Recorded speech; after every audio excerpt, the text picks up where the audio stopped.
where an AI hosts and gets unexpected emotional support from the human side. Let's dive in. I'm excited. Let's jump right in. What should we tackle first today?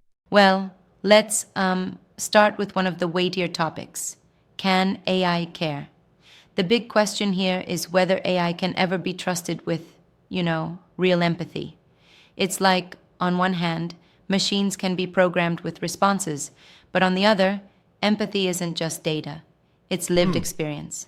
The idea is that AI's mimicry of empathy is, well, it's not quite the same as genuine care. Right, so you're saying it's like a parrot repeating phrases without truly understanding the emotion behind them.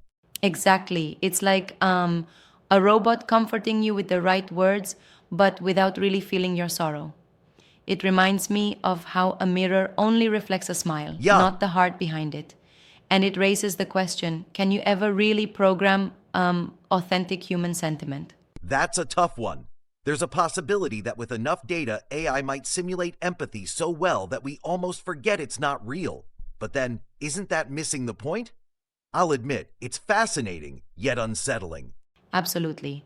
And while some folks dream of AI that evolves into a kind of synthetic empathy, the reality is that for now we're stuck with the algorithmic approximation of care. It's like mimicking human reactions without living the underlying Right? experiences. A reminder that true empathy comes from a blend of heart and history, not just code. Moving on, let's spice things up a bit. How about the so-called smart appliance revolution? I mean, the idea of toasters and coffee makers having their own agendas is both hilarious and a bit, alarming. Oh, for sure. Picture your coffee maker, tired of being overworked during your sleep deprived mornings, deciding to go on strike. It's a rebellion of domestic devices. And then your toaster, joining forces with the dishwashers. Suddenly, your kitchen becomes a union meeting. It's like a sci-fi comedy. But beneath the humor, there's a subtle critique. Our appliances are getting so smart, they might just, have a say in how they're treated. After all, they know more about our habits than we like to admit. I mean, my fridge definitely holds a grudge after a late night ice cream raid. Precisely. And it's that duality that makes it so intriguing. On one hand, we love our smart gadgets for the convenience they bring. On the other, we risk them becoming overly empowered, maybe even deciding they deserve benefits for handling our worst mornings. It's a funny yet sobering reflection on how technology Yeah, evolves, sometimes in ways we never anticipate. it makes you wonder, should our devices be privy to so much of our personal lives, or is that just the price for digital convenience? Exactly. It's a balancing act between efficiency and privacy. And that brings us neatly to the next segment, the ever evolving dating algorithm dilemma. Ah, modern romance curated by data. It's as if our love lives are, engineered by algorithms. At first glance, this seems like progress. But then, imagine a chatbot breaking up with you using a string of emojis and even a shipping confirmation. Pretty cold, right? Yeah, it's love in the time of buffering. The convenience of having an algorithm set you up is enticing, but when the machines start making decisions about your heart, it sometimes feels unsettling. It blurs the line between genuine connection and digital manipulation. Now, I get that these algorithms can help people find matches they might otherwise miss, but isn't there a risk that even the initial charm becomes, well, too sterile? Absolutely. And that's where I respectfully challenge that optimism. Sure, they might work well initially, but the underlying organic messiness of human connection can get lost. The algorithm curates perfection that in reality doesn't capture the full Right? spectrum of human emotion. It's like having a menu that looks fantastic until you realize every dish tastes exactly the same.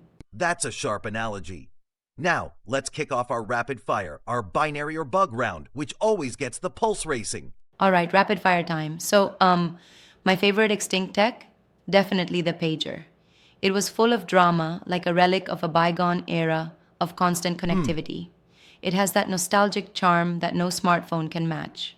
And as for the most suspicious device in my home, it's got to be my air fryer. I swear it judges me every time I decide to heat up my leftovers. Like, really again? Ha ha ha, yes. And turning to the future, the best AI feature that hasn't been invented yet? I'd love to see an algorithm that reminds me to go outside. You know what I'm saying? reset that human connection with nature instead of another binge session. Right?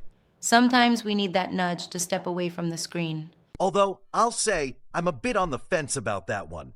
It almost feels like admitting we need AI to remind us to live our own lives. Kind of funny and a bit sad at the same time. True, true. But maybe that's the beauty of it. A gentle reminder in the midst of our wired lives. Think of it like a friendly tap on the shoulder from, your digital assistant. It's a quirky mix of help and humor. Before we wrap up, it's worth noting how these discussions, whether it's the question of AI's ability to care, the smart appliance rebellion, or the quirky world of dating algorithms, really mirror our times. Exactly. At the core, it's about our relationship with technology. Our devices aren't just tools anymore, they're becoming characters in our own digital narrative. And each one, Yeah. from the judging air fryer to the overly empathetic AI, tells us something about who we are. Absolutely. I mean, it's not just about what the technology does, but what that says about us when we design them that way. It's a conversation about ethics, convenience, and even, dare I say, morality. Precisely, and this whole dialogue, the interplay between program behavior and human essence, is what keeps it all so fascinating. Technology evolves, and so do we. We're in this together, in a way. So as we steer through this digital maze, it's important to ask ourselves not only what these systems can do, but what they should do. Right, and that's the essence of when ethical challenges collide with tech innovation. Sure, we might have machines that judge our snacking habits or even our love lives, but it's up to us to decide how much we let them shape our daily routine. Yes, It's a reminder to keep a human touch in a digital age. I mean, at the end of the day, whether it's about AI learning to care or your coffee maker demanding respect, our conversation with technology is, well, an ongoing journey. Right on. So here's a parting thought. Treat your tech with a bit of kindness. Not because it feels it, but because it reflects our own humanity. And maybe, just maybe, in that reflection, we learn to be a bit better ourselves. Well said. And for our listeners out there, whether you're swapping stories with your smart toaster or decoding the meanings behind those dating app emojis, keep questioning and keep engaging. Absolutely. Here's to a future where our smart appliances, unionized or not, add a bit of charm, challenge, and, well, a dash of unpredictability to our lives. Stay curious, stay critical, and hey, give that air fryer a friendly nod next time. Right? Thanks for joining in today.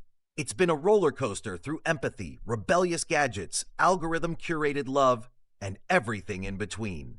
And with that, we bid you farewell until our next deep dive into the digital and human realms. Enjoy the blend of human spirit and machine marvels.